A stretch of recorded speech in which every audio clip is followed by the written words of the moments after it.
Thank you, Ben, for the introduction. That was an oration in of itself, so well done.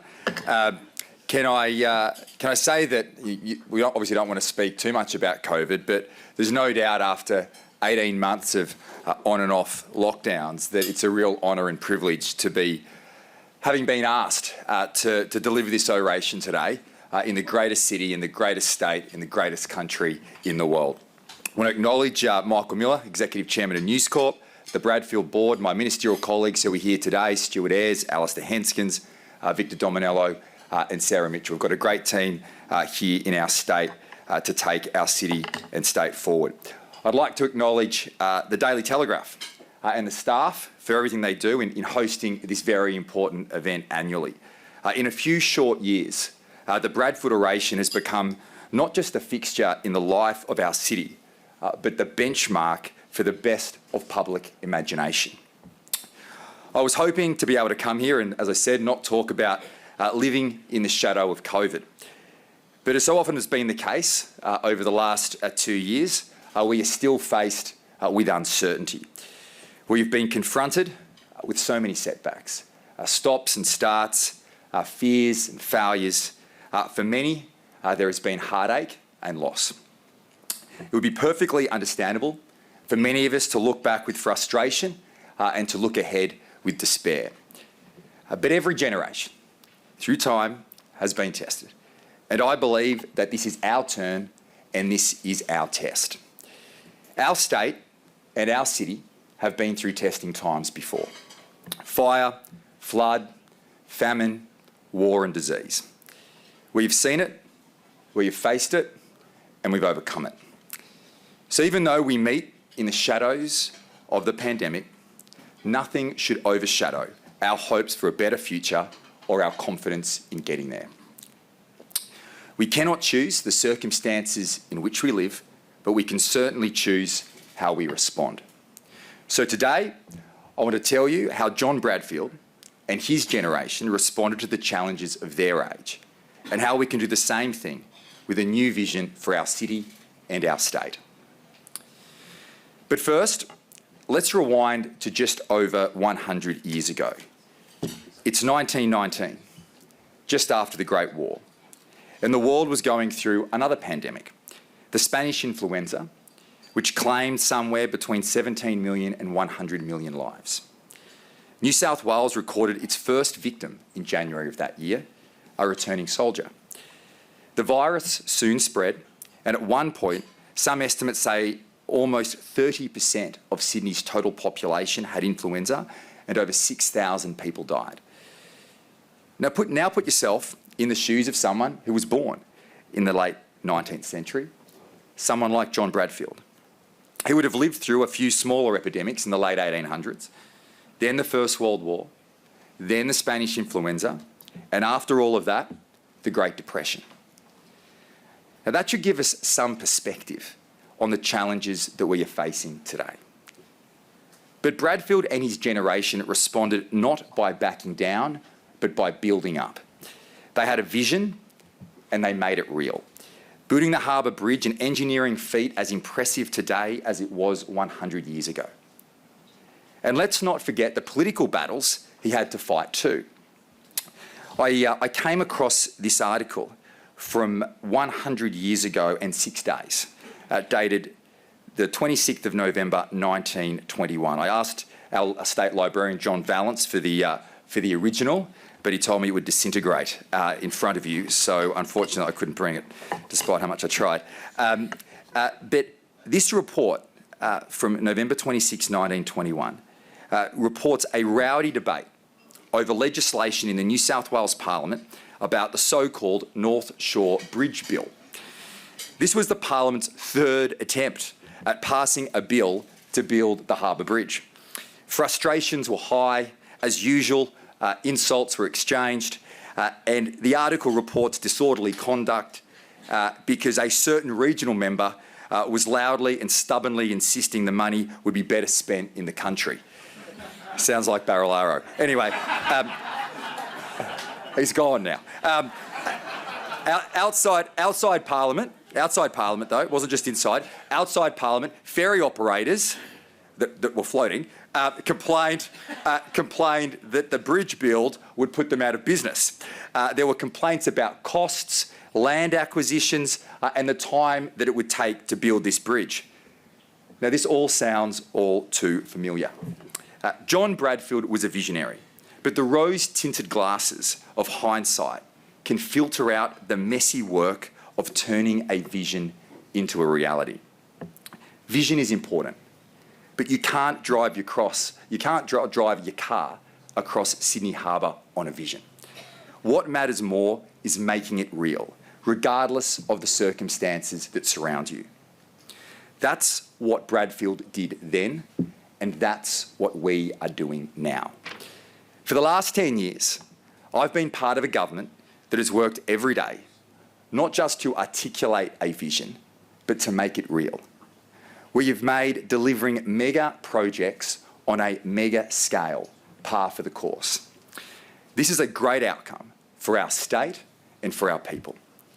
But now we must deliver in the face of uncertainty and in the midst of adversity. Well, we can and we will. The Harbour Bridge was named the Iron Lung because of the thousands of jobs it provided during the Great Depression. In the same way, our infrastructure is the steel spine of our future state, creating thousands of jobs today and into the post-pandemic future. By connecting the north and south heads, Bradfield's bridge changed the very meaning of Sydney. Our big builds of metros and motorways will change it again. But I believe it's time we went beyond the hard infrastructure to now take stock and to take this once-in-a-generation opportunity to reimagine what Sydney can be. My vision for Sydney can be summed up in 3 words: liveable, workable, and beautiful. In the long months of lockdown, we've all been acquainted with the good and the bad, the charming and the not so charming of our local communities. COVID has made clear the power of livable neighbourhoods.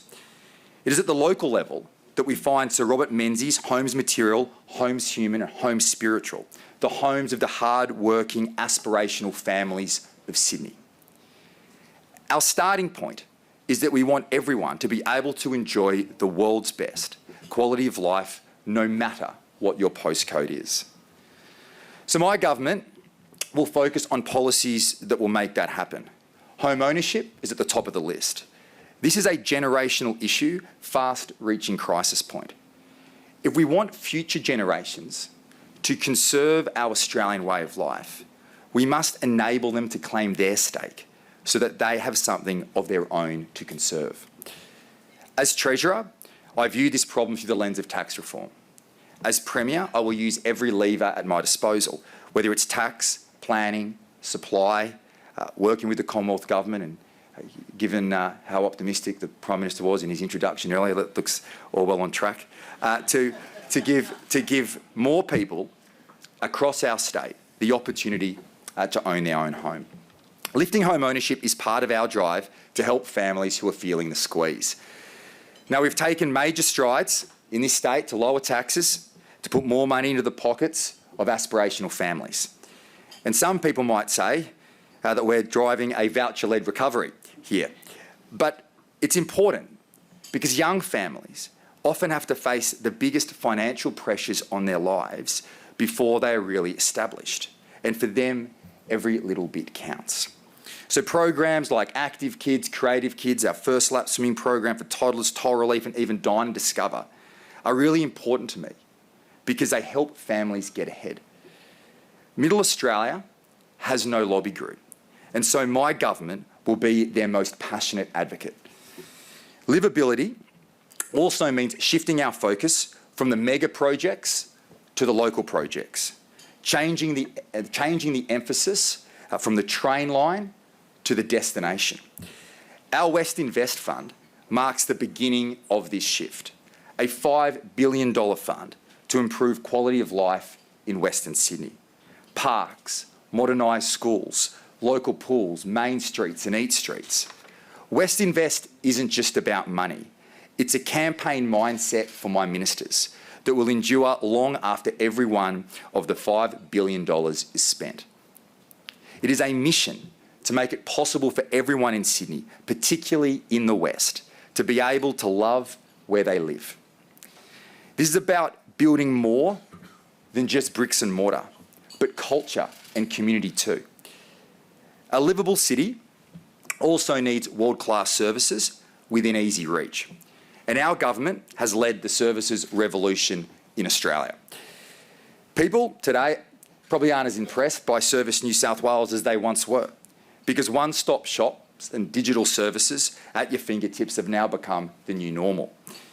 People used to make fun of government services, and why would you blame them?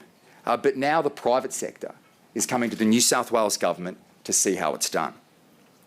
But despite the progress that we've made so far, so many public services are still designed around government, not around the people we are here to serve.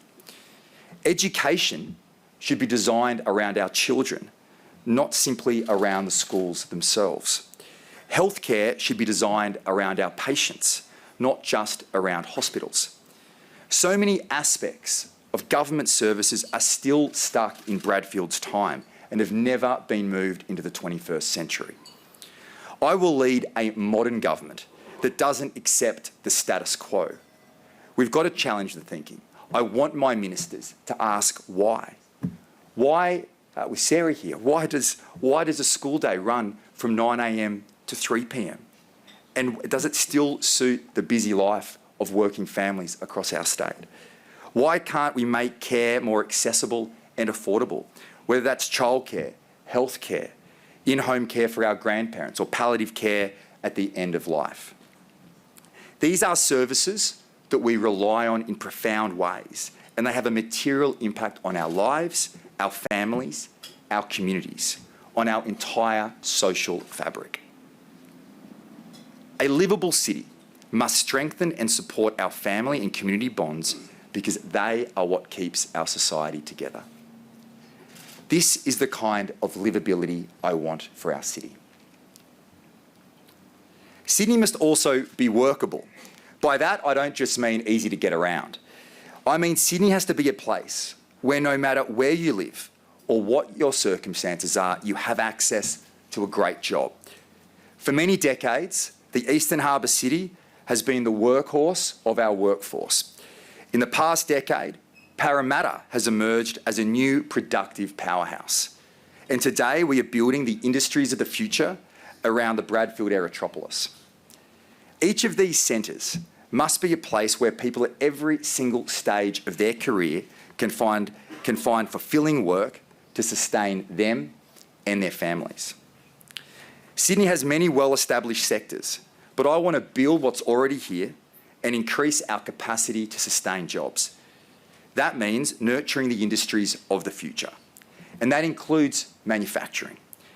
Every economic powerhouse has a strong manufacturing base. New South Wales cannot just be a service economy. We have to keep making things. Now today, let's not lose sight of the fact that New South Wales is home to more manufacturing than any other state. This week, I was at the Sydney Football Stadium to get an update on construction. You might recall that stadium at the last election. People didn't like it too much, caused a bit of a stir, but now it looks amazing and people will be flocking to it next year. And it's just another example of the challenges you have in building, the concern and the outcry at the time, but when it opens, will revolutionise culture and sport in this state. But the roof of that stadium is being fabricated by S&L Steel, a company from Glendenning in Sydney's west. That's the same company that fabricated the roof for the original stadium 30 years ago. What an amazing legacy. Or take Custom Denning in St Mary's, the oldest bus manufacturer in Australia. But today, they design, manufacture and assemble electric buses for our renewable energy future. Where we can support traditional manufacturing in New South Wales and help it adapt, we will. But successful manufacturing nations don't try to do it all. They play to their strengths, and we should too. Our greatest strength is in advanced manufacturing. from food and beverage to medtech to space and aerospace and more. New South Wales already has a stellar reputation in advanced manufacturing. We are home to world beaters like Cochlear and ResMed. The sector has grown with strategic government support, but I want to do more. So today I can announce that we will appoint a Commissioner for Modern Manufacturing. The Commissioner's role will be to identify local research and ideas that we can turn into manufacturing opportunities and ultimately jobs for our people. This work will be supported by a task force headed by Tony Shepherd, who's here today, and one of the most experienced and dynamic business leaders in our nation. Opportunities in advanced manufacturing are driven by research, and research is one of our state's hidden superpowers. New South Wales is home to some of the world's leading universities and research institutes. But too frequently, way too frequently, we see our homegrown ideas falter or flee elsewhere for lack of local support. So in January this year, our government launched an action plan for accelerating research in New South Wales and translating it into technology, products and services, but above all, jobs. Now, when I asked our universities for examples of research that can create economic opportunity and investment, I was inundated with ideas. From quantum tech to biotech, sensors to semiconductors. We have the ideas, the talent and the resources to excel. And with precincts like Tech Central and the Bradfield Aerotropolis, we have the right infrastructure and the ecosystems to grow. But I want to do even more to cement Sydney's reputation as the smart city down under. So we will establish a new department of enterprise and investment. And within that department, I will appoint a Minister for Science, Innovation and Technology to channel our homegrown research into economic opportunities for the future.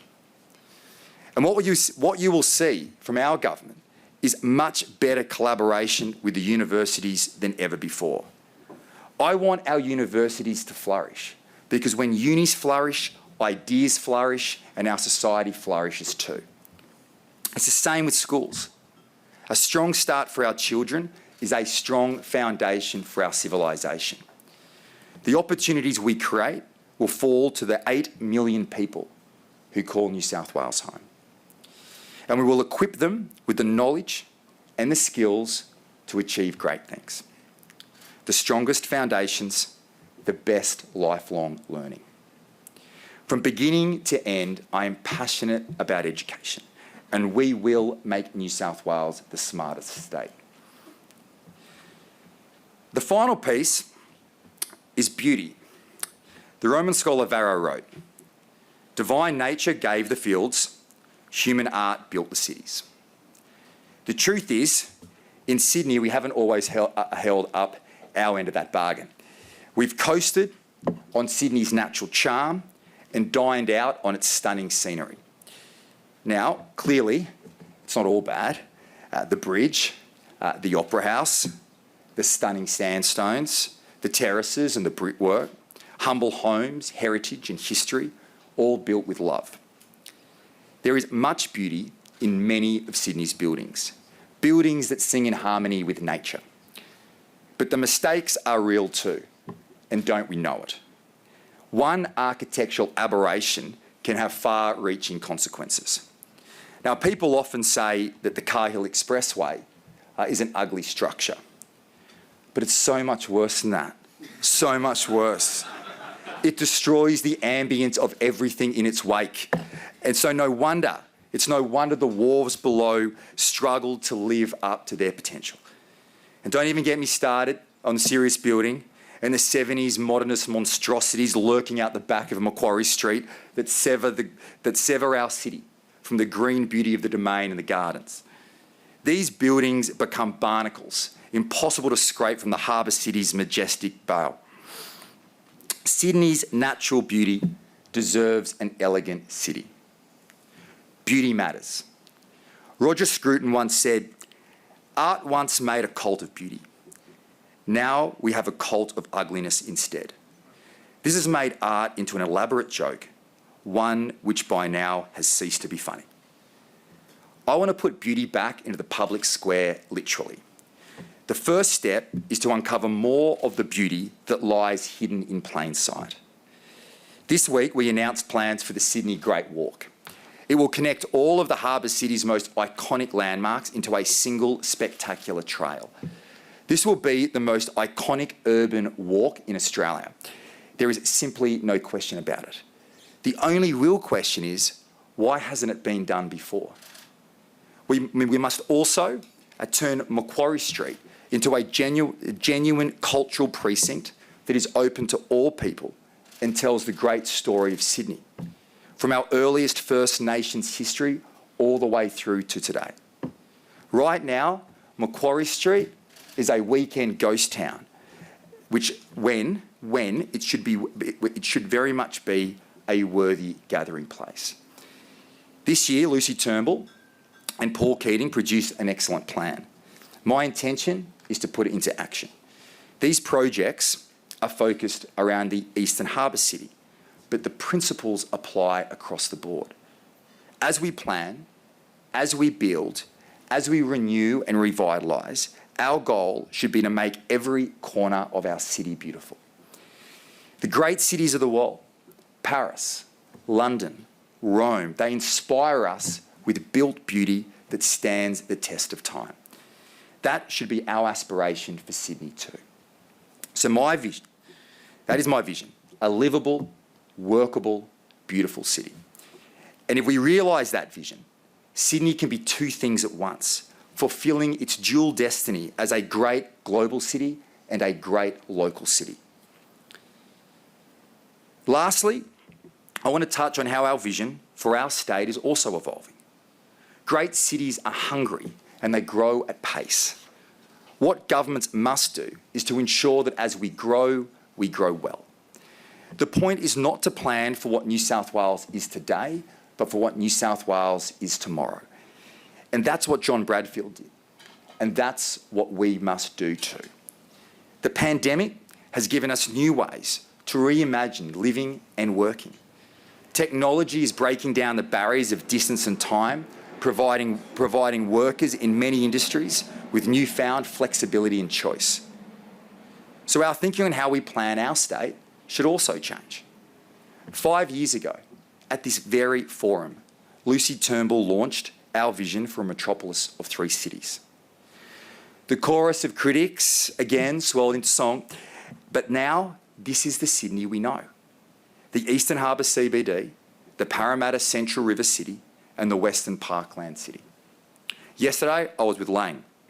We're topping out a new tower, his tower, in Parramatta Square. And as I stood there at the highest point of the central city, looking back to the eastern city, where we are today, it was very clear to me what vision has achieved for our city. And looking further west from up on that building, to Bradfield, shows what we will achieve in years to come. Because in just 5 years, our 3 cities vision has already become strikingly real. But now is the time to start thinking bigger again. At present, our vision spans east to west, but there is Newcastle and the Central Coast to our north, and Wollongong to our south. These are cities already undergoing rapid change and revitalisation. They have been the industrial workhorses of the past, and they should continue on their trajectory to become future-focused precincts of tomorrow. So today I can announce our 3-city strategy will grow to a 6 cities vision. Again, universities will be at the heart of this expansion. Newcastle, the Central Coast and Wollongong already are home to campuses that punch well above their weight, with growing global reputations in fields like energy, engineering and health sciences. Enhancing and better connecting this expertise to local industries can supercharge these cities. And connecting these centres to the 3-city strategy will do the same thing for our entire state. The east-west axis of the 3 cities connects our airports. Adding a north-south axis will connect our major seaports. Together, this network will link every port, integrating 6 cities like never before. and it will accelerate the next stage of our economic evolution. A New South Wales that is more open to the world than ever and ready to take it on. More trade opportunities, more job opportunities, more affordable homes and better lifestyles, world-class education and world-class services, all within reach of an urban hub. To bring this vision to life, the Greater Sydney Commission will become the Greater Cities Commission.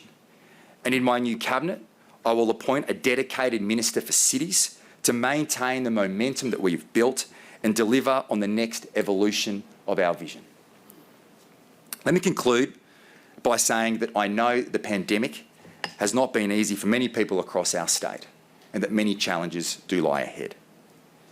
But throughout history, the great cities of the world have responded to crises by going to the next level.